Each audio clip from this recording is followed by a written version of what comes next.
com imagens do Roberto Aguiar. Estamos começando aqui no Box 21 mais um programa .net. O nosso convidado de hoje é o Dr. Gabriel Grossman. Ele é cardiologista e presidiu recentemente o 20º Congresso Nacional do DERC, que ocorreu aqui em Porto Alegre, de 7 a 9 de novembro, no Hotel Plaza São Rafael. Doutor Gabriel, vamos começar já com isso aí, né? Já entramos. E depois vamos falar para a saúde do nosso aparelho principal que faz funcionar todo o corpo, né? Que irradia a vida e pulsa o tempo inteiro, e algumas dicas aí para as pessoas cuidarem melhor do seu coração. É um prazer conversar contigo, Ricardo. Prazer conversar também com os telespectadores. Na verdade, o congresso foi o 20º congresso desse departamento, cuja sigla é DERC, que é um dos departamentos da Sociedade Brasileira de Cardiologia.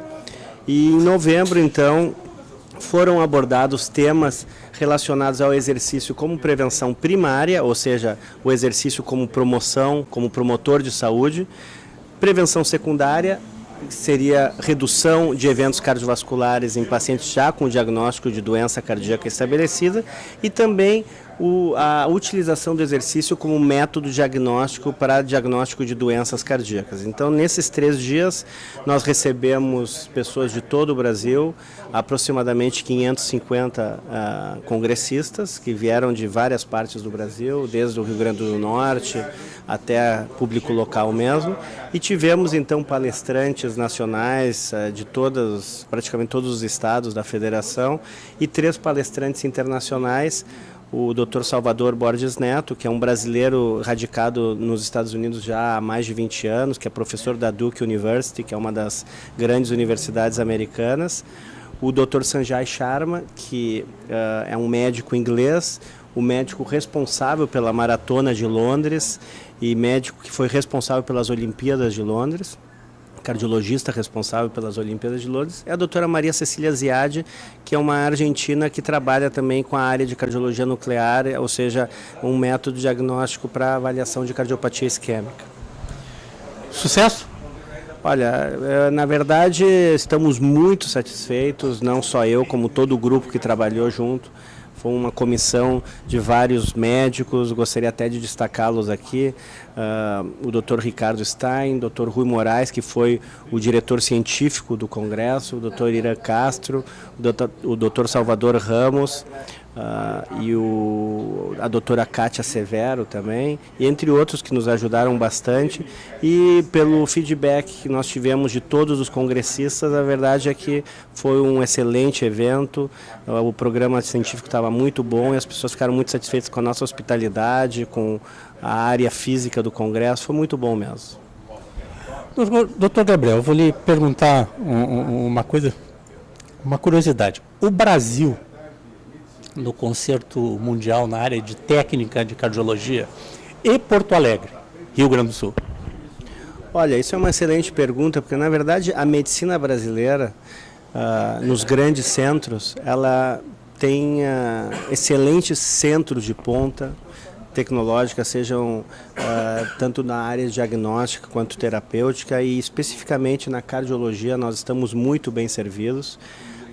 A nível continental nós somos líderes sem dúvida nenhuma, e a nível mundial o Brasil tem se destacado cada vez mais na sua produção científica, nos congressos internacionais de cardiologia, e Porto Alegre como um todo, eu diria que junto com São Paulo são os grandes centros de cardiologia do Brasil, né? Claro que São Paulo, até pela pujança econômica e pela potência que tem algumas vantagens, mas nós certamente estamos num caminho muito bom, temos excelentes profissionais aqui, excelentes instituições.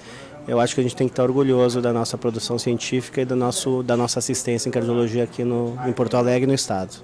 Nossas universidades? São muito boas. As universidades tradicionais que têm a faculdade de medicina formam excelentes profissionais. e as instituições as quais elas representam, como o Hospital de Clínicas, o Instituto de Cardiologia, no caso da cardiologia, são centros de referência a nível estadual e nacional, sem dúvida nenhuma. Bom, doutor, o senhor recentemente esteve na Suíça, em Zurique, aquele aeroporto maravilhoso lá. Gente, os chocolates que tem naquele aeroporto lá. Pode ir embora, não dá vontade de sair de lá, né? Mas a gente tem que comer com cautela, porque senão a gente engorda e isso aí faz mal pro coração. Muito chocolate faz mal, mas um pouquinho faz bem. Um pouquinho faz bem. Quanto mais cacau tiver, melhor, né? Tem os flavonoides, que a gente conhece bem. O efeito antioxidante do chocolate, cada vez tem se estudado mais isso. Efeitos benéficos do uso do chocolate na saúde, né, das pessoas. Mas o chocolate com bastante cacau, né? Lá eles vendem com 60%, 70%, 80%. Na verdade, às vezes até é difícil comer quando tem muito cacau, aqueles 80%, 90%, né? Eu diria que dependendo da porcentagem até é difícil, mas acho que com 70%, 80% a gente tem um gosto bastante agradável e certamente faz bem para a saúde. E a Suíça, a Alemanha e a Bélgica, eu acho que fazem os melhores chocolates do mundo. Eu acho que sim, a gente tem... E não produz nada de cacau, né? Não produz, isso é o mais impressionante de tudo, mas eles têm o know-how, né? Eles têm a tecnologia. É como o café, né? Eles não produzem um grão de café, mas tem o melhor café do mundo. Impressionante, mas na verdade Zurique, eu estive lá por um mês para fazer uma especialização na minha área, porque na verdade eu tenho a minha formação em cardiologia e em medicina nuclear. E eu me dedico à área de cardiologia nuclear, que é uma subespecialidade da área de cardiologia, que é um método diagnóstico. E no Hospital Moinhos de Vento nós recentemente adquirimos um PET-CT, que é um equipamento que faz avaliação de pacientes oncológicos e cardiológicos e neurológicos também, mas 95% da sua atuação é em oncologia. E eu estive lá por um mês no primeiro centro a instalar um PET-CT no mundo, né, que é o centro da Universidade de Zurique, que pude aprender um pouquinho lá com eles. Sobre o equipamento, para poder trazer para cá a experiência deles e começar a trabalhar no ano que vem no Moinhos com esse equipamento. Fugisse do inverno? Na verdade, fez frio lá, por incrível que pareça, estava até, dependendo do lugar, eu fui para Interlaken também, no final do meu curso, e tinha uma densidade de neve acima do normal, mas as primeiras 2 semanas que eu fui, que foram a segunda quinzena de setembro, estava bastante quente, até lembrou uns dias Porto Alegre, né? Mas a primeira quinzena de outubro já começou a esfriar e aí já tinha que botar um casaco mais grosso porque o frio estava realmente se intensificando. O que o senhor está trazendo para Porto Alegre? Olha, na verdade o PET-CT ele é um exame muito útil na avaliação do paciente com câncer ou com suspeita de câncer. Por quê? Porque ele é um equipamento que consegue avaliar o estágio da doença, indicando ou não indicando tratamentos desnecessários e também conseguindo acompanhar o tratamento, a resposta à quimioterapia, conseguindo detectar metástases quando existe dúvida com a tomografia, com a ressonância, enfim, é uma gama enorme de indicações e isso aí daria para fazer um programa só sobre isso. Mas o senhor já disse que nós não estamos tão distantes deles, né? Saem as novas tecnologias e logo estão aqui, né? Não, na verdade, o que muda um pouco talvez seja a pujança econômica, como, por exemplo, nesse hospital que eu fui, eram 7 andares de medicina nuclear, com diversos equipamentos, então eles têm um acesso devido ao poderio econômico muito maior, mas do ponto de vista de pessoal, de conhecimento e os equipamentos em número menor, mas equipamentos qualificados nós temos, e isso certamente promove bastante a saúde do nosso povo aqui no Brasil. Doutor, eu gostaria que o senhor começasse agora, e depois nós continuamos no segundo bloco do programa, a dar algumas dicas, né, de como melhorar a nossa relação, né, como seres humanos com o nosso coração, porque ele que tem que bater para a gente funcionar, né? A gente tem que tratar bem ele, né? evitar uma série de coisas e também a vida sedentária sem cometer excessos. Perfeito. O sedentarismo é um dos fatores de risco de doença cardiovascular e, na verdade, quando a pessoa ela é sedentária, isso significa que o hábito de vida está inadequado. Então, muitas vezes a pessoa está acima do peso, e o acima do peso significa muitas vezes ter níveis elevados de glicose, de colesterol, a pressão alta. Então, a mudança de hábito de vida cria um ciclo virtuoso, né, em que a pessoa se cuida e a pessoa, na verdade, busca estar saudável.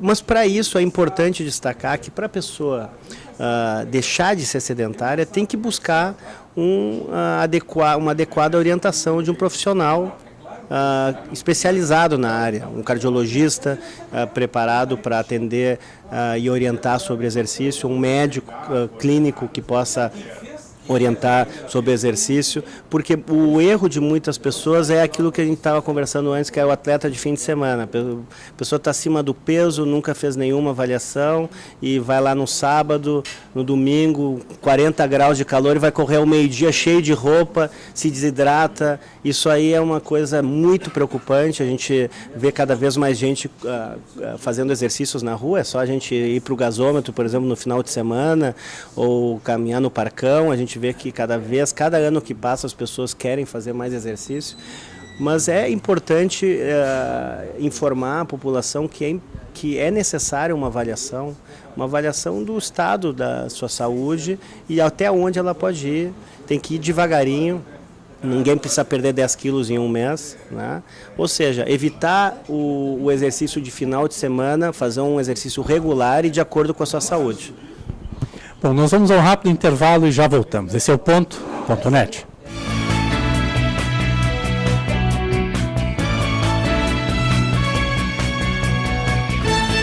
Venha conhecer o Box 21, um ambiente aconchegante, onde o melhor da gastronomia espera por você. Saboreie o delicioso filé à parmegiana e o sanduíche aberto Box 21. Conheça a Bacalhoada, uma das tantas atrações do Box 21. Rua Carlos von Koselitz 304, em Porto Alegre. Reservas pelo telefone 51 33 25 51 21.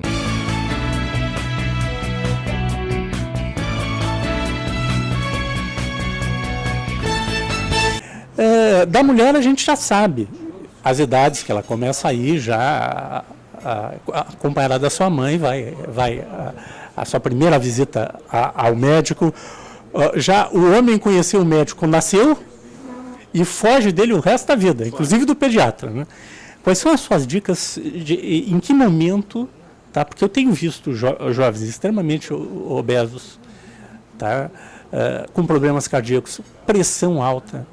Eu controlo a minha pressão há alguns anos, mas eu comecei a controlar a minha pressão, comecei a ter problema de pressão aos 45 anos. Eu vejo jovens com 20 anos já fazendo o mapa, já tendo que tomar medicação via oral, porque estão com a pressão lá na estratosfera. Vamos a essas dicas. Olha, na verdade, assim, depois que a pessoa entra na adolescência e se torna um adulto jovem, a não ser que não apresente nenhuma queixa, nenhum sinal específico de doença, nenhum sintoma, não é necessário um atendimento tão precoce. A não ser, claro, numa situação como essa, a pessoa muito obesa, com 20 anos, se sentindo cansado, essa pessoa, esse jovem, ele vai ter que procurar um atendimento médico até para controlar o seu peso e ver como é que estão os níveis pressóricos, a pressão arterial, a glicose, o colesterol, o porquê desse excesso de peso. Às vezes é um problema endócrino, é um problema de metabolismo. Então, nesses casos específicos, a pessoa tem que procurar. Eu diria que se a pessoa vem bem ao longo da vida e não tem nenhum percalço nas primeiras 3, 4 décadas de vida, eu acho que seria de bom tom, depois dos 40 anos, fazer aquela primeira revisão, ver como é que está, auscultar o coração. Trocar o óleo do motor. Fazer aquela revisão do 4.0, né? Fazer um perfil lipídico, né? Que é medir o colesterol, os triglicerídeos, a glicemia, medir a pressão uma vez. Isso como uma medida de rotina, como a gente faz com o carro, eventualmente, né? Mesmo sem ter nenhum barulhinho que está nos atrapalhando, a gente leva o carro para uma revisão. Mas eu diria que antes dos 40 anos, se a pessoa não sente nada, Não há necessidade. A mulher, eu acho que o Ricardo falaste muito bem, assim, a mulher, ela por ter esse hábito de procurar o ginecologista desde... Então, na verdade, ela já tem um atendimento médico e muitos ginecologistas medem a pressão, ou inclusive tem colegas hoje que se especializam na saúde da mulher, ginecologistas que acabam não só atendendo a área ginecológica, mas também cuidando da mulher como um todo, né? E então aí elas já às vezes detectam algum probleminha, porque elas pedem bioquímica, que é o colesterol, o triglicerídeos, mesmo um pouquinho antes dessa idade. Medem a pressão, detectam às vezes pressão alta. O homem sim já é um bicho mais complicado, né? Porque não tem essa questão do ginecologista, o urologista a gente sempre foge, né? Então na verdade seria mais, fica essa dica aí, depois da 4ª década, fazer uma revisão para ver se está tudo ok. Mas isso não vale para a geração fast food que está fora do perfil normal, né? Sem dúvida nenhuma, né? E é incrível, até a gente estava conversando sobre Zurique, uma coisa que me chamou a atenção, isso é uma coisa cultural que a gente tem que mudar aqui. Por exemplo, lá, claro que o sistema de transporte público é excelente, então a gente vê menos carros do que aqui circulando, mais gente de bicicleta, eu via gente indo ao trabalho de patinete e poucas lojas de fast food. As lojas de fast food que eu vi foram na central do trem, né, 2 ou 3, e no aeroporto acho que tinha alguma coisa, mas pouca coisa. Tem um Burger King. É, um Burger King, exatamente. E só um Burger King. Então, assim, porque é o hábito de procurar uma vida mais saudável. Isso aqui, acho que herança talvez um pouco da vida do American Way of Life, a gente pode olhar McDonald's por tudo que é lugar, fast food por tudo que é lugar e por incrível que pareça, as lojas cheias, né? Nada contra quem gosta, mas na verdade a gente sabe que são comidas que têm um teor de gordura, um teor muitas vezes acima do normal, e é melhor a gente buscar uma comida saudável, né? E o interessante é que na Europa, a gente vai na Suíça, vai na Alemanha, na própria França, tu não vê, tu olha as pessoas na rua, tu já vê que é uma outra silhueta. E tu vai para os Estados Unidos, já é tudo a geração fast food lá. É impressionante. Eu morei 2 anos nos Estados Unidos, eu estava te comentando, fazendo meu doutorado, e as pessoas, muitas extremamente obesas, inclusive dentro do hospital, trabalhando em hospital, né? E agora em Zurique, por exemplo, me chamou exatamente a atenção isso, as pessoas magras, né? Raramente a gente via uma pessoa obesa, claro, algumas acima do peso, mas poucos obesos, e isso é o hábito, é de caminhar, é de andar de bicicleta, é de andar até de patinete no trabalho, coisa insólita que eu achei que o cara de terninho, gravata e pedalando lá com um patinete. Então a gente não vê isso aqui, né? E a gente, inclusive, é complicado. Eu tenho um colega meu de trabalho que gosta de ir de bicicleta para o trabalho. Só que eu sempre pergunto para ele, tu não tem medo de andar de bicicleta em Porto Alegre? Porque aqui, infelizmente, a gente não tem a estrutura assim que promove uma segurança maior. Não sei qual é a tua opinião, mas eu não vejo assim uma segurança muito grande assim para a pessoa poder transitar de bicicleta durante a semana, por exemplo. Nós estamos dando alguns saltos, né? Ciclovias estão surgindo aí, mas é diferente. Eu conheço mais a Alemanha lá, em tudo que é lugar tem ciclovia, e daí tu anda na ciclovia, que fica em cima da calçada, né? Tem um lugar menor para o pedestre.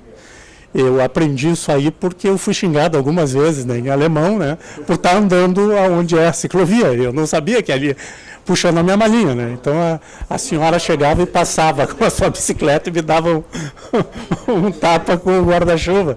E daí eu aprendi, não, aqui não dá para andar, então é um lugar menor. Mas tudo que é lugar tem, tu anda no trem, né? Tem lugares específicos para botar a bicicleta e não tem problema que tu bota a bicicleta lá do canto, né?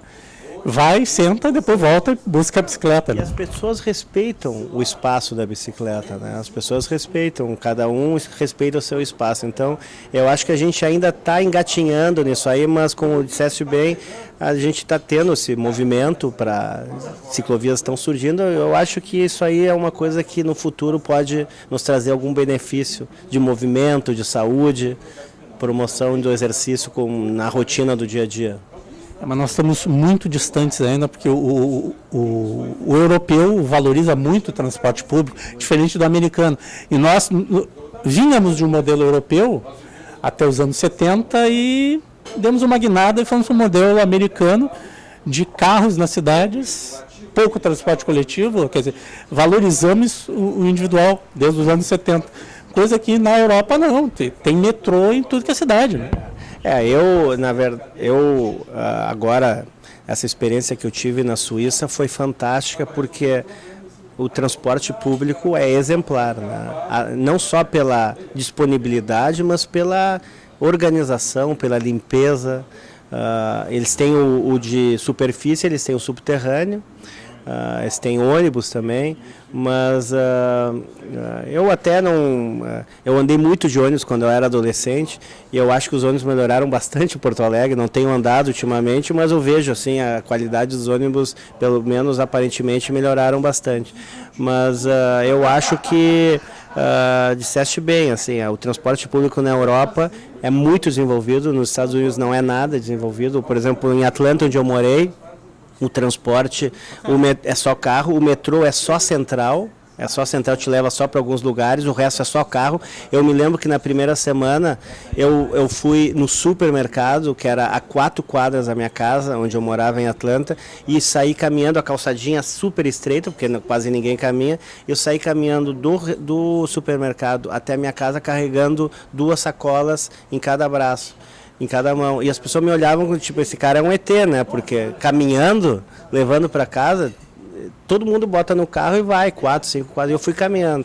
Eu não tinha carro até naquele primeiro mês, então, realmente, esse é um modelo que a gente herdou, eu acho, a gente guinou para esse lado. E eu gostaria muito bem de chegar da minha casa e poder ir para o hospital com transporte público tranquilo, sem enfrentar esse trânsito louco aí, né?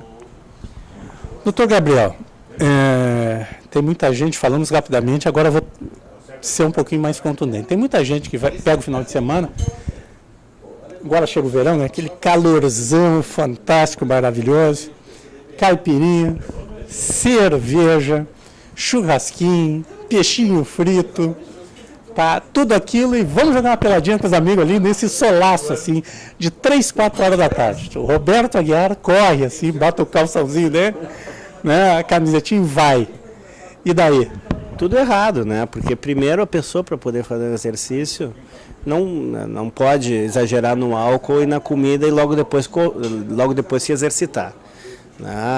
Existe todo um processo de adaptação do organismo para a digestão. O álcool, ele também, ele em doses baixas, ele pode beneficiar o organismo, mas antes de fazer um exercício é completamente inadequado. E sob o sol forte, de 3, 4 horas da tarde, absolutamente errado, principalmente para aquelas pessoas que não estão acostumadas. E aí que a gente começa a ver aqueles acidentes, a pessoa tem morte súbita, tem um infarto jogando, porque não está acostumado, né? Mas ele era tão jovem? Ele era tão jovem, mas descuidado, né? Descuidado, um jovem descuidado.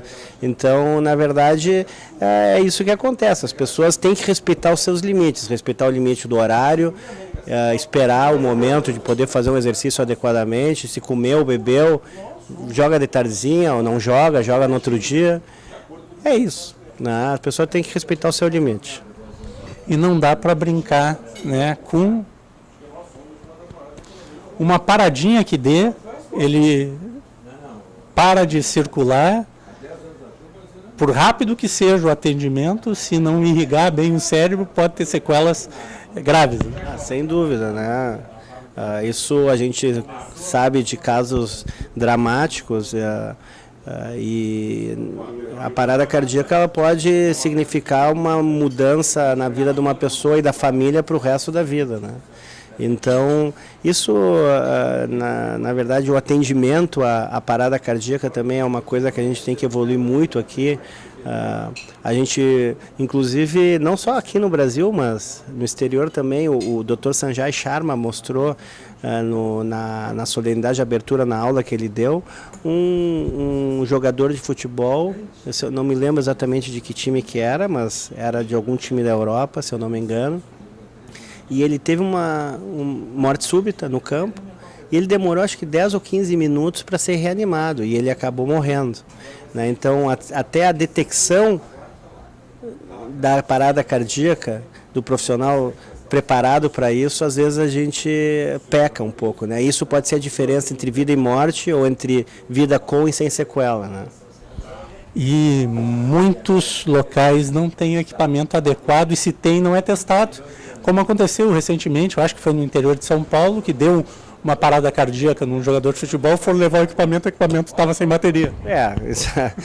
Isso é lamentável, né? Porque tem que ter uma rotina toda de checagem, se está com carga, se pode funcionar adequadamente, porque, como eu disse, isso na verdade é a diferença entre a vida e a morte de uma pessoa, né? Se aquele aparelho está funcionando e consegue desfibrilar o paciente, o indivíduo, e reverter a parada cardíaca, a pessoa pode estar conversando 6 meses depois conosco e fala tranquilo.